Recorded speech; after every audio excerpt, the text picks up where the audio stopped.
In this video, I will show you how to use Jotform app. So this is really handy to create forms, online quizzes, different kind of information collection. So let's just begin. First of all, let's just cross this because this is going to be collecting some information. If you want to create a form, let's just say click on this create option on top and choose form. Now you can build from you can say a ton of different, you can have templates inside Jotform.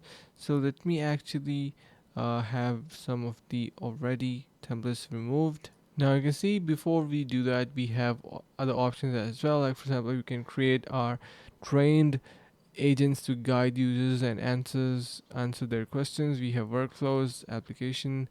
We can make downloadable mobile apps with no coding. We have e-sign, table, report, and board. So all of these are gonna be at one place, so you do not need to jump around and do all of that yourself. So you can head over to the link in the description below to get 50% off on Jotform as well.